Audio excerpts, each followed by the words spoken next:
Este es un programa presentado por Conecta, www.confiamax.com.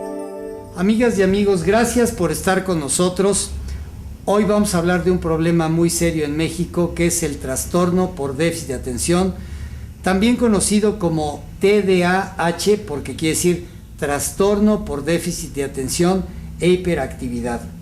Si sus hijos son distraídos, si tienen problemas para poner atención, si son impulsivos y son hiperactivos, todos estos síntomas pueden ser por trastorno en déficit de atención. Tenemos hoy la oportunidad de entrevistar a Ceci Mendoza de Walter, que está aquí con nosotros.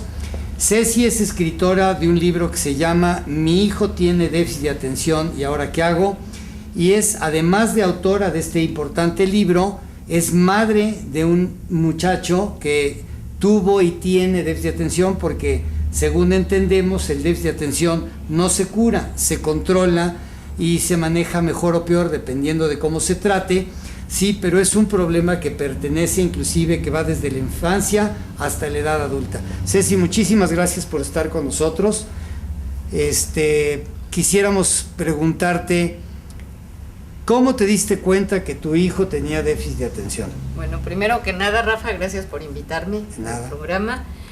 Pues mira, nos dimos cuenta desde que era chiquito. Desde que era chiquito iba a una escuela que le funcionaba muy bien. Sin embargo, tenía ciertas cositas que nos indicaban que el niño podía tener algo, no sabíamos qué era. Se le olvidaban todos los suéteres, por ejemplo, se le olvidaba la mochila, llegaba a la casa, se le olvidaba qué tarea hacer, y luego cuando se acordaba de la tarea y la hacía, al otro día se iba a la escuela y la dejaba en la mesa de la cocina. El caso es que sí tenía algo que nos preocupaba, no sabíamos qué era, pero era algo. Decidimos cambiarlo de escuela, y ahí es donde nos dimos cuenta que el niño tenía déficit de atención. Entró en segundo de secundaria a una escuela tradicional, y ahí fue donde tronó la bomba. El niño no funcionaba en ese sistema. Después de venir de una escuela activa, esta no funcionaba. Acabó después de tercero de secundaria, expulsado, reprobado y con trastorno por déficit de atención. Declarado. Sí, muy bien. Así es como nos dimos cuenta. Luego lo cambié de escuela y otra vez, y funcionó muy bien. Entonces también me di cuenta que el sistema educativo, por ejemplo, ayuda o desayuna mucho a los niños. Ok, muy bien. O sea que una primera recomendación que tú les harías a las personas que nos ven es que tengan mucho cuidado al escoger la escuela a la que mandan a sus hijos, especialmente si sus hijos tienen déficit de atención. ¿Es correcto? Es correcto, porque muchas veces nos casamos con la idea de que queremos que vaya a una escuela porque fuimos nosotros, porque fue la abuelita, porque fue el marido, porque alguien fue, y muchas veces donde van a aprender es en una escuela más chiquita, más personalizada, claro, más activa. Entonces le cambiamos la vida al niño si está en un lugar donde no tiene que luchar, si está en un lugar donde lo ayuden. Ok, ya que estamos hablando de la parte del déficit de atención que tiene relación con la escuela, yo te quisiera preguntar, ¿tú recomiendas que además de que se le mande al niño a una escuela, vamos a decir como usando tus palabras, que sea más activa, tú recomiendas que exista una especie de equipo y que haya una comunicación permanente con los maestros que atienden a los niños? Sí, por supuesto, debe de haber comunicación con el maestro, el niño, los papás, y si algún terapeuta lo está tratando, con el terapeuta. Debe de ser en equipo. A ver, muy bien, ya que hablamos del terapeuta, esta podría ser un momento para preguntarte, los niños con déficit de atención, ¿cómo se les puede tratar? O sea, entiendo que hay dos caminos. ¿Tú nos podrías ampliar un poquito ese tema? Pues sí, mira, hay exactamente dos caminos. Uno es medicándolo.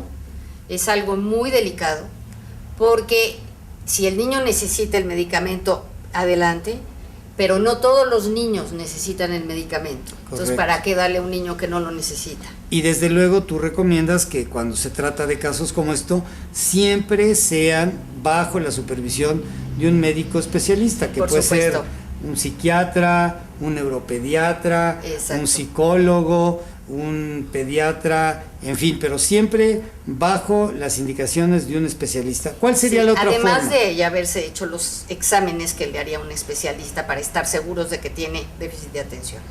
Este es un tema muy importante porque por ahí leí que la única, amigos y amigas, la única forma seria de determinar si una persona, niño o adulto, tiene déficit de atención es a través de un examen realizado por un especialista. O sea, ninguno de nosotros que no somos especialistas en el tema podemos diagnosticar ni debemos diagnosticar si un niño tiene déficit de atención, Por supuesto, ¿no? A mí con el libro me dice, oye, mi hijo tiene, porque es así ya asado. No, yo no puedo diagnosticar a nadie. El único que lo puede diagnosticar es un examen, dura como 12 horas, Ajá. Este examen, y son más o menos, el niño o el adulto va 2 horas cada vez que va a unas 6 sesiones. Okay. Le hacen una serie una batería de pruebas. Una batería de pruebas muy intensísima, y con eso se diagnostica. Muy bien, Ceci.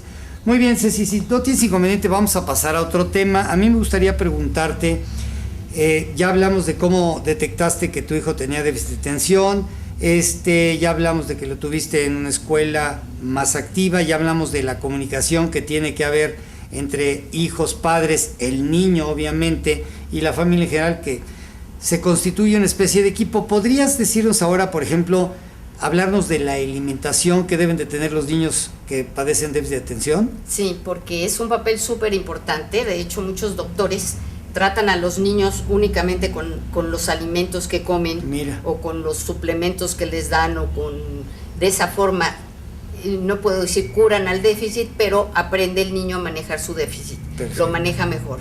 Entonces, el alimento no cura a los niños, pero lo empeora o lo mejora, según lo que coma. Te voy a interrumpir para preguntarte, o sea, me imagino que hay dos formas de tratar el problema.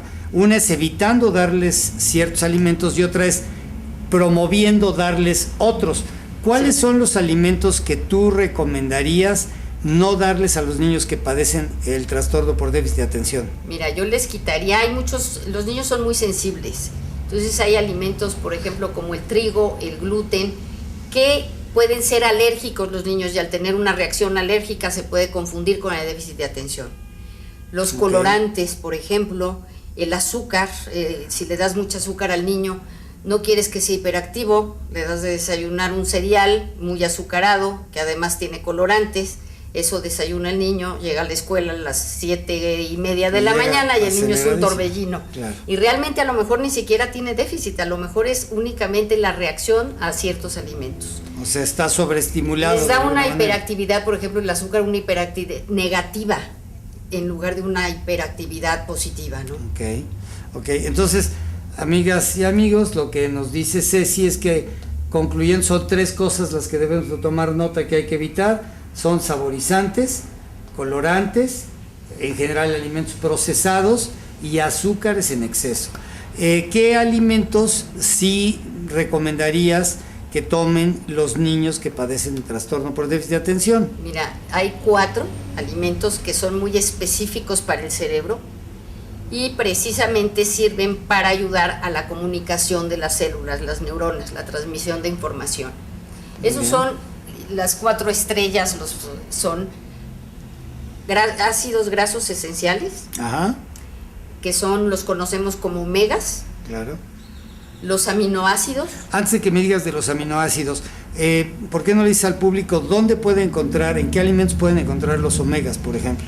Por ejemplo, los tienen en el pescado, aceite de hígado de bacalao, los aceites como la linaza, canola, algunas nueces. O sea, todos esos parientes de las nueces, sí, las almendras, ¿no? Ok, muy bien. Ahora, ¿los aminoácidos? Los aminoácidos son las proteínas. Entonces eso sí sabemos todos dónde los encontramos, están en el pescado, en la carne, en los huevos, en los lácteos, todo lo que es proteína. Muy bien, muy bien. ¿Cuál sería la tercera de las estrellas? La tercera son las vitaminas. Es muy importante, los antioxidantes juegan un papel muy importante. También la vitamina B6, por ejemplo. Imagínate que los neurotransmisores solo se producen en presencia de la vitamina B6. Fíjate qué importante saber eso. Entonces, esa sería la otra. Y de los minerales, es muy importante porque hidratan a las células, hidratan y limpian las células. Y tenemos como minerales importantes el zinc y el magnesio. Yo creo que sería un momento para platicar tú y yo con el público. Yo tengo entendido que hay 2 escuelas fundamentales que tratan los problemas del déficit de atención. Una escuela dice que hay que atacar el problema a base de omegas y otra escuela dice que hay que tratar el problema a base de zinc, pero entiendo que de las sustancias activas que existen para afrontar el problema, el omega y el zinc son los más importantes. ¿Tú estás de acuerdo, Ceci? Sí, de acuerdo, totalmente. Muy bien. Bueno, pues ya que hemos hablado de la alimentación, yo voy a mencionar que el déficit de atención, leí, es un problema más de niños que de niñas. O sea, para los que creen que los hombres somos el sexo fuerte, ¿no? Resulta que cada 3 niños, hay 3 niños por cada niña que tiene déficit de atención. Es un dato importante, o sea, es un problema más masculino que femenino. Y relacionado con esto, Ceci, yo quisiera preguntarte, ¿los niños con déficit de atención son más inteligentes, son menos inteligentes? ¿Qué nos podrías decir de esto, por favor? Mira, esa es una pregunta muy interesante porque a los niños les cuesta tanto trabajo la escuela que a veces hasta se sienten tontos, y esto no tiene nada que ver con el coeficiente intelectual. De hecho, pues hay niños que tienen un coeficiente intelectual muy alto y tienen déficit de atención y reprobaron en la escuela. Déjame que te interrumpa, por ahí leí que una gente que tiene o tuvo déficit de atención se llama nada más ni menos que Bill Gates. Creo que otro personaje famoso que tuvo déficit de atención fue Beethoven, ¿sí?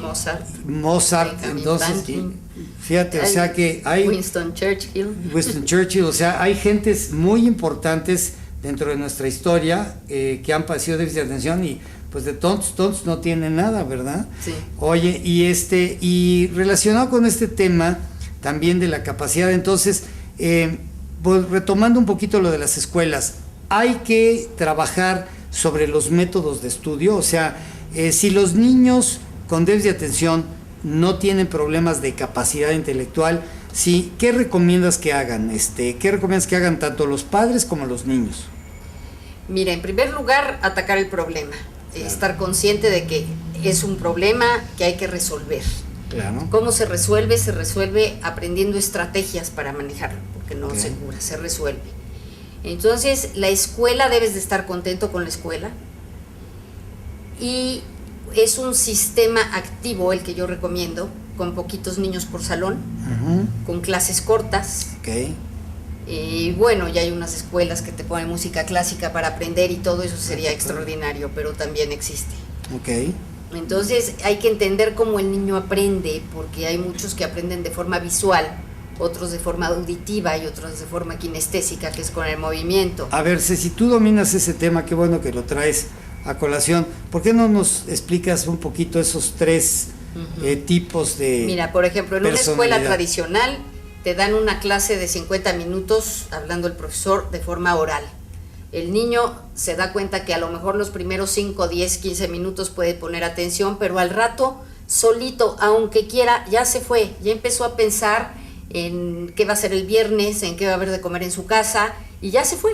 En ese momento hasta parecen sordos porque no están escuchando, y el profesor es de esos. Seguramente te pasó en tu salón que había algún niño que Rafa, y de repente a la tercera se despierta porque estaba en otro lado. Claro. Entonces se van, les cuesta muchísimo trabajo. Ese sería, por ejemplo, imagínate un niño con déficit que no sea auditivo, porque el niño auditivo aprende muy bien, pero un 30% de los niños de esa clase van a aprender de forma auditiva, el otro 60% no. Claro. El otro 30 va a aprender de forma visual, o sea, que es eso, escribiendo muchos dibujitos en el pizarrón, pasando transparencias, ahora que existe el PowerPoint, pasando dibujos, así es como van a aprender.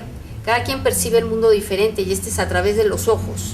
Entonces hay auditivos, visuales y kinestésicos, que es a través del movimiento. Por ejemplo, un niño kinestésico se va a poner a jugar con el lápiz y esa es la forma como va a aprender. En una escuela tradicional, el profesor le va a decir, deja el lápiz, porque va a estar haciendo, pues claro que desespera a todo el mundo, ¿no? En el momento en que deje el lápiz y se queda quieto así, el niño ya no aprendió, ya no pudo poner, porque su forma de percibir al mundo es con movimiento. Sí, y esa era su forma de concentrarse de alguna manera. Exacto, por ejemplo, estos niños es a base de las sensaciones. Si tú les preguntas a los niños, por ejemplo, ¿qué pasa en tu casa en el momento que entras? Y él te contesta, huele rico porque es la hora de comer, seguramente es kinestésico, porque es a través de las sensaciones. Okay. O si te dice, ay, vi que mi mamá estaba haciendo algo en la olla muy rico, pues es visual. Claro. O si te dice, escuché el clic del horno, es un niño auditivo. Entonces es como tú percibes al mundo. Si a los niños les dieran esa forma, no es tan difícil de que cada quien aprenda como lo percibe, sería una maravilla para todos los niños. Claro, o por lo menos reforzarles lo que yo entiendo que sugiere Ceci, es que tratemos de identificar si nuestro hijo es más auditivo, más visual o más kinestésico, y tratemos de reforzarle esa parte, porque es donde él es más sensible y puede aprender mejor, ¿no, Ceci? Exacto. Yo creo que es un factor que hay que tomar en cuenta y que nos permite otra vez recalcar algo que hemos platicado durante el programa, y es que hay una gama de asuntos que intervienen en la solución del problema del déficit de atención. Una es la escuela, otra es la labor de equipo que hacen padres, maestros, hijos, hermanos, otra es la parte de la alimentación que hemos insistido mucho durante este programa y que probablemente me permitan ustedes reforzar. Hay que tomar los alimentos que recomendó Ceci, o sea, hay que evitar los colorantes, hay que evitar los saborizantes artificiales, hay que evitar los azúcares en exceso, y lo que debemos de promover es el consumo de vitaminas y minerales. Decía Ceci, corrígeme por favor si se me va alguno, la vitamina B6, como minerales el zinc y el magnesio, y hay que promover que los niños tomen proteínas, que coman huevo, que coman leche, que coman carne, que coman pescado, etcétera, etcétera, etcétera. Y hay que buscar también la forma de que hagan ejercicio. O sea, yo entiendo que en el mercado, sé si hay medicamentos, como tú señalaste, ya hay ahora suplementos alimenticios que son enriquecidos con estas sustancias que hemos comentado. Pero bueno, si alguien piensa que porque el niño consuma algún suplemento o algún medicamento, ya con eso va a sacar 10, pues yo creo que no es un enfoque correcto. De alguna manera no se resuelve con eso. O sea, yo creo que tenemos que buscar que el niño, además de que sea atendido por un médico en el caso de medicamentos, o que tome algún suplemento alimenticio que también puede ser recomendado por sus médicos o por sus pediatras, lo que deben hacer también es recurrir a métodos de estudio donde identifiquemos si son auditivos, visuales, kinestésicos, identifiquemos si el niño realmente tiene el problema, cuál es la forma de orientarlo y apoyarlo, y además veamos la forma de que tenga una alimentación sana y haga también ejercicio, ¿no sé si? Exacto, es un problema multifactorial, y por eso la solución es haciendo muchísimo. Es multifactorial. Sí. Ceci, a ver, yo quisiera que tú nos hablaras también. Platícanos un poco del proceso por el que tú pasaste para que la gente que te ve, sobre todo madres y padres de familia, se siente identificada contigo.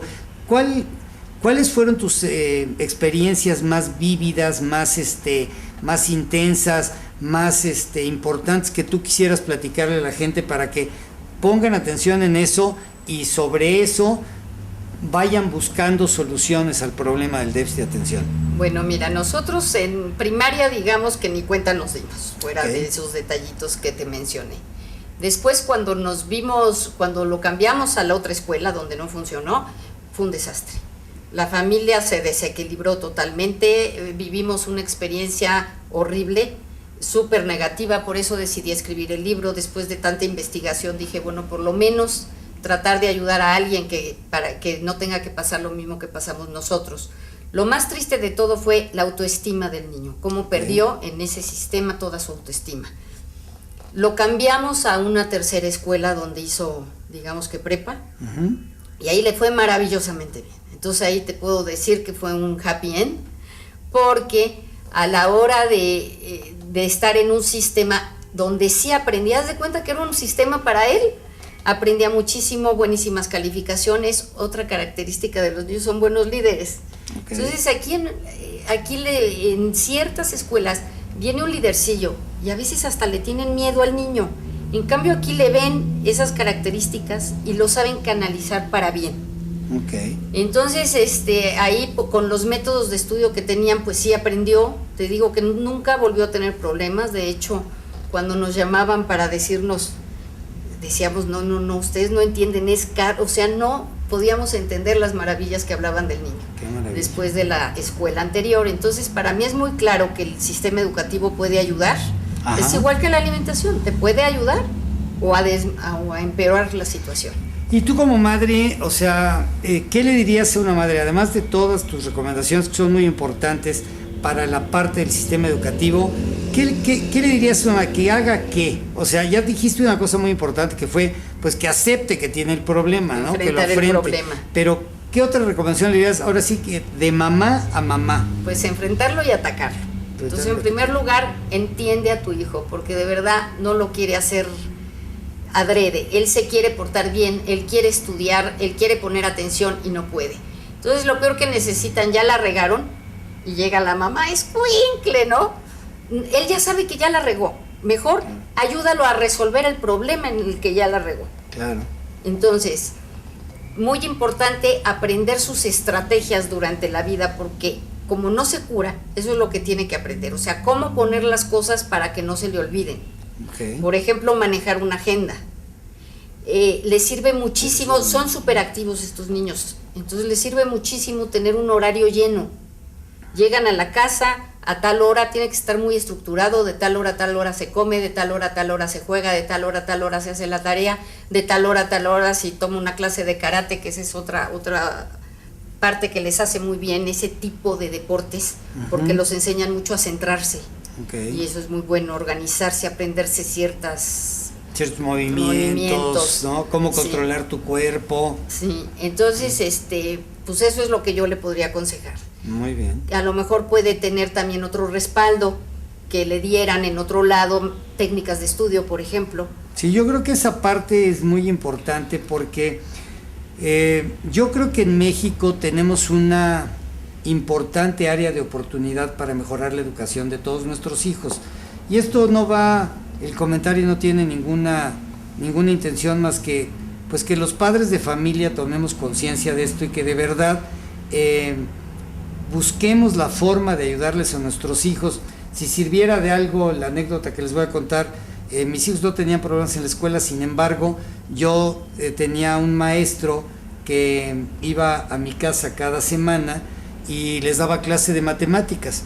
Y la condición fue indicarle al maestro de matemáticas que no les dejara tarea y que nunca los sancionara, porque el chiste era que él les reforzara toda la parte aritmética, matemática, algebraica, etcétera, y que mis hijos no tuvieran problemas en la escuela, pero que no fuera, híjole, ahí viene el maestro de matemáticas, sino que al revés, fuera un cuate que ellos lo vieran como un apoyo adicional. Entonces, no sé si este sea un buen ejemplo, ni me quiero yo poner tampoco de ejemplo. Lo que quiero decirles a los padres es que sí debemos de buscar la forma de apoyar a nuestros hijos con métodos de estudio, con aprendizajes adicionales, o sea, darles todas aquellas herramientas adicionales que podamos, ¿sí?, que les permitan a ellos salir adelante, ¿no? Yo creo que eso puede ser muy importante.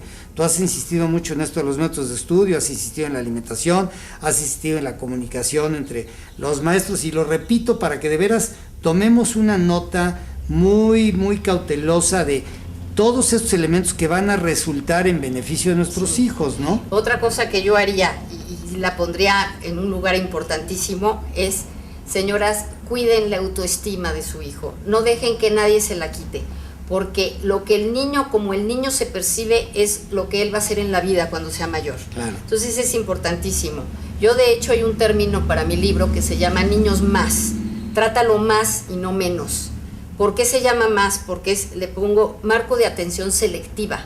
Ellos cuando se enfocan en algo, de repente descubren que tienen un talento, hay que apapachar ese talento, porque cuando saben eso, se concentran tanto en eso, que de veras se pueden dedicar horas, así como tú dices que no terminan las tareas, no terminan cosas que se proponen. Cuando su hiperfocus está en algo, lo hacen de maravilla. Entonces son niños más alegres, son niños más lindos, más sensibles, más carismáticos, más mejores líderes.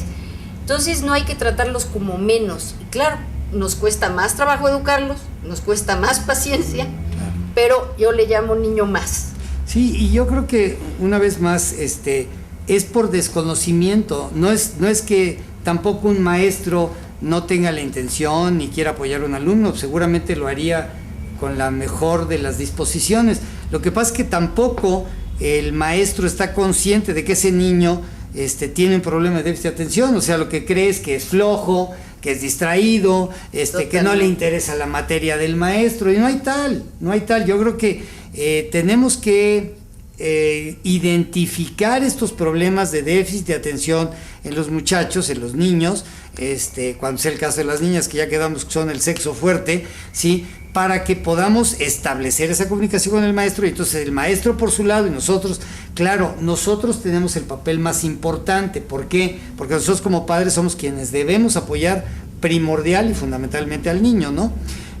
Ceci, un poquito nos estamos acercando ya al final de esta interesantísima entrevista. Yo quisiera recomendarles que no dejen de comprar el libro, sí, de Ceci Mendoza de Walter, que, repito, se llama Mi hijo tiene déficit de atención y ahora qué hago. Desde el título ustedes pueden percibir que es un grito, sí, de desesperación de una madre que ahora qué hago, ¿no? O sea, es una gente que se enfrentó con el problema y buscó una solución, e inclusive la solución la llevó más allá, al punto de que escribió el libro que, pues, lo que pretende es dejar, como ella lo dijo, un legado para todas aquellas personas que se enfrenten con este problema. Este libro lo pueden encontrar en las librerías del Sótano, en las librerías del Péndulo. No, otro lugar de La Mancha. En otro lugar de La Mancha, y en una dirección de internet, Ceci, que es editorialsolartis@yahoo.com.mx. Ceci, pues mira, yo te agradezco muchísimo que nos hayas acompañado en esta entrevista. Yo creo que el fenómeno, como dijimos, es un problema muy serio. Quisiera dejarles una estadística.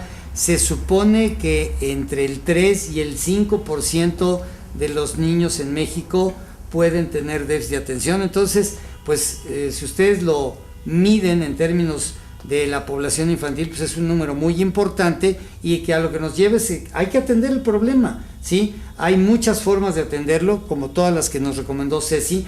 Hay suplementos en el mercado naturales que tienen lo que menciona Ceci: zinc, omega, magnesio, antioxidantes, vitamina B6. Entonces, yo creo que hay muchas formas, y además hay especialistas en México muy competentes a los que podemos acudir para que nos recomienden qué debemos hacer en estos casos. Ceci, estamos llegando al final de esta extraordinaria entrevista.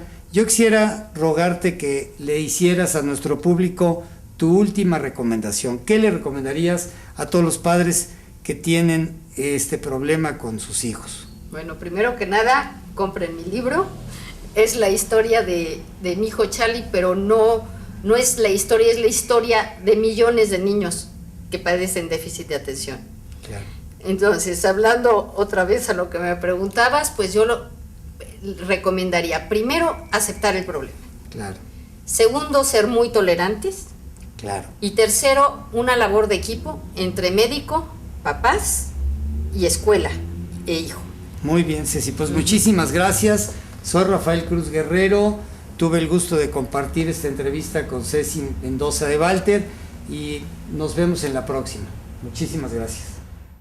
Este programa fue presentado por Conecta, www.confiamax.com.